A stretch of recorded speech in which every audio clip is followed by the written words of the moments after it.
ونصلي على رسوله الكريم. أما بعد فأعوذ بالله من الشيطان الرجيم. بسم الله الرحمن الرحيم.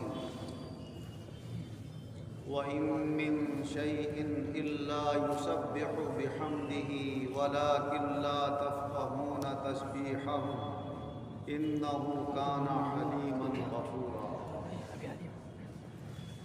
اللہ تبارک و تعالی اپنے کلام عظیم میں ارشاد فرما رہا ہے کہ کوئی بھی چیز ایسی نہیں ہے جو اللہ کی تسبیح اور پاکی بیان نہ کرتی، لیکن تم ان کے پاکی بیان کرنے کو سمجھ نہیں پاتے.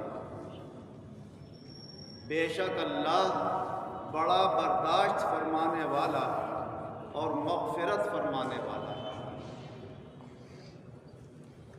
اللہ تبارک و تعالی نے اپنی شان اور اپنی قدرت کی کچھ حقیقتیں اور کچھ نشانیاں اپنی بہت سی مخلوقات کے سامنے کھول دی.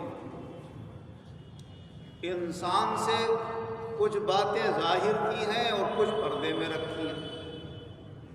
عام طور سے انسان خدا کی قدرت پر دلالت کرنے والی چیزوں پر غور نہیں کرتے. اگر وہ غور کریں تو وہ بھی جان لیں کہ ہاں ہمارا رب تبارک و تعالی بڑی عظیم شان اور بڑی قدرت والا ہے. اسی لیے اللہ تعالیٰ نے فرمایا وَمَا قَدَرُ اللَّهَ حَقَّ قَدْرِهِ إِذْ قَالُوا مَا أَنزَلَ اللَّهُ عَلَى بَشَرٍ مِّن شَيْءٍ. لوگوں نے ابھی اللہ کے مرتبے کو سمجھا ہی کم، جیسے اس کے مرتبے کو جاننے کا حق ہے، کیونکہ وہ تو یہ کہتے ہیں کہ اللہ نے تو کسی بشر پر کوئی چیز اتاری نہیں ہے، نازل نہیں کی. تو جو لوگ خدا کی قدرت اور اس کی اس شان کو نہیں پہچانتے کہ اللہ چاہے تو اپنے بندوں کی ہدایت کے لیے انسانوں میں سے ہی کسی کو چن لے، اپنا نبی اور اپنا رسول بنا لے، نبی اور رسول بنا کر ان کو تبلیغ کی ذمہ داری سپرد فرما دے. اگر یہ جانتے تو پھر انبیاء علیہم الصلاوات والتسلیمات پر سب ایمان رکھتے. جن کے سامنے اللہ نے یہ حقیقت کھولی وہ ایمان لے آئے، اور جو اس حقیقت تک نہ پہنچے وہ ایمان کی دولت سے محروم. اللہ تبارک و تعالی کی تسبیح کائنات کی ہر شے کرتے ہیں. چڑیاں جو اپنی زبان میں بولتی ہیں وہ بھی اللہ کی پاکی بیان کرتی ہوتی ہیں، مگر ہم ان کی زبان کو نہیں سمجھ پاتے. حضور نبی اکرم صلی اللہ علیہ وسلم ہر چیز کی زبان کو سمجھ لیا کرتے تھے. وہ جانتے تھے کہ یہ کیا کہہ رہا ہے، یہ کیا کہہ رہا ہے، یہ کیا کہہ رہا ہے.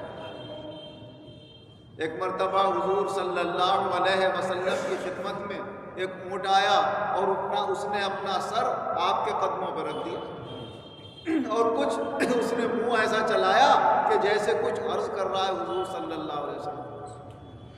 تو حضور صلی اللہ علیہ وسلم نے ارشاد فرمایا اس اونٹ کے مالک کو بلاؤ. اس مالک کو بلایا گیا. کہا یا رسول اللہ حاضر ہوں، کیا حکم ہے؟ فرمایا یہ اونٹ ہمارے ہاتھ فروخت کرتے ہو؟ کہا حضور ہمارے پاس یہی اونٹ ہے جس سے ہم اپنے گھر کے کام کاج لیا کرتے ہیں. کہا اچھا، جب تمہاری ضرورت کا اتنا اہم ہے تو اس کا بھی خیال رکھا. یہ تمہاری شکایت کر رہا ہے، کہتا ہے کام زیادہ لیتے ہیں مجھ سے اور جیسے میرا حق ہونا چاہیے کھانے پینے کا اس کا لحاظ نہیں رکھ پاتے یہ. تو اس نے آ کر یہ شکایت کی اور حضور صلی اللہ علیہ وسلم نے سمجھ لیا. علماء کرام فرماتے ہیں کہ دنیا کی ہر زبان سے حضور صلی اللہ علیہ وسلم واقف تھے، چاہے وہ انسانوں کی زبان ہو چاہے غیر انسانوں کی زبان، ہر بولی کو حضور جانتے تھے.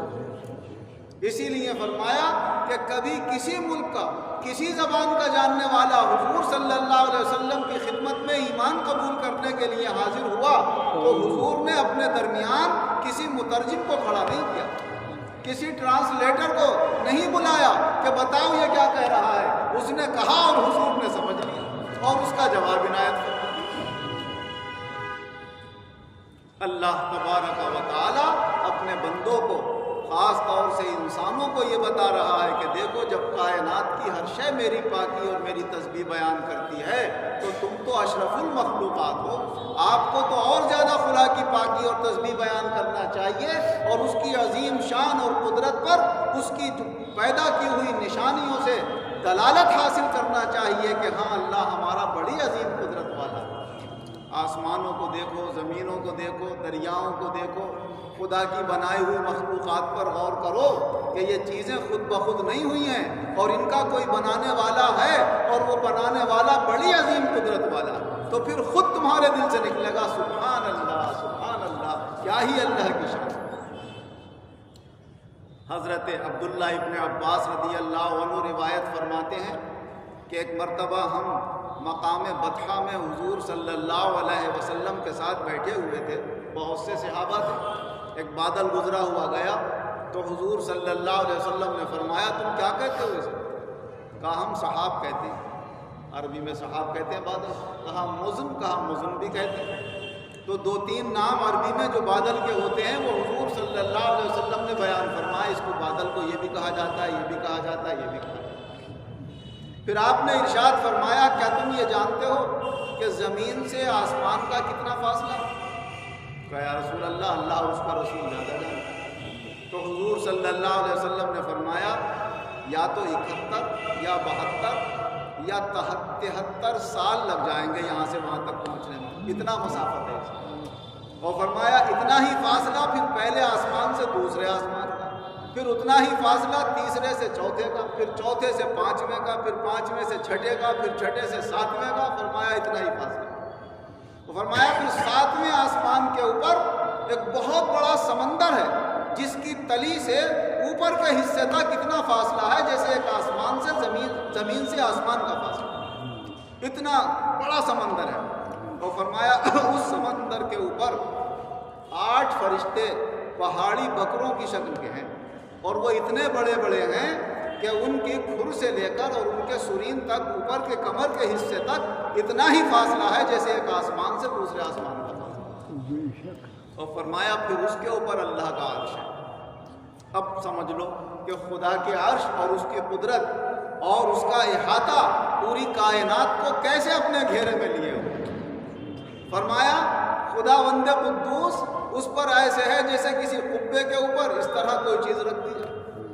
اور حال یہ ہے کہ حضرت جبیر بن مطعم رضی اللہ عنہ روایت کرتے ہیں کہ ایک آدی باسی دیہات کے رہنے والے سیدھے سچے انسان حاضر ہوئے اور کہنے لگے یا رسول اللہ بارش نہیں ہو رہی ہے، تباہی ہو گئی، خشکی پھیل گئی، جانور انسان ہلاک ہونے کے در پہ ہیں، حضور آپ دعا کر دیجئے اللہ تعالیٰ سے، ہم آپ کو اللہ کے سامنے سفارشی بناتے ہیں اور اللہ کو آپ کے سامنے سفارشی بناتے ہیں۔ جب اس نے یہ کہا اللہ کو آپ کے سامنے سفارشی بنا دوں تو حضور کب آنے لگے، ارے کیا کہہ رہا ہے، اللہ کی شان ہماری کیا، اس کے سامنے ہم کیا ہیں کہ وہ سفارش کرنے آئے گا ہم سے کہ ہم دعا کریں۔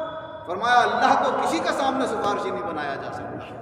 پھر حضور صلی اللہ علیہ وسلم نے فرمایا جانتے ہو اس کی قدرت کیا ہے کہ یہ عرش اتنی تمام چیزوں کے اوپر ہوتے ہوئے جب اللہ اس پر اپنی شان اور اپنی قدرت کے جلوے ظاہر کرتا ہے تو وہ تخت چر بولتا ہے، یہ اس کی شان ہے۔ تو پوری کائنات کو اپنے احاطے میں لیے ہوئے، اور یہ سبحان اللہ کہنا اللہ کی ذات اور اس کی شان اور اس کی قدرت کو اپنے تصورات میں سما کر دل سے پڑھنا سبحان اللہ، اللہ کو بہت زیادہ پسند ہے۔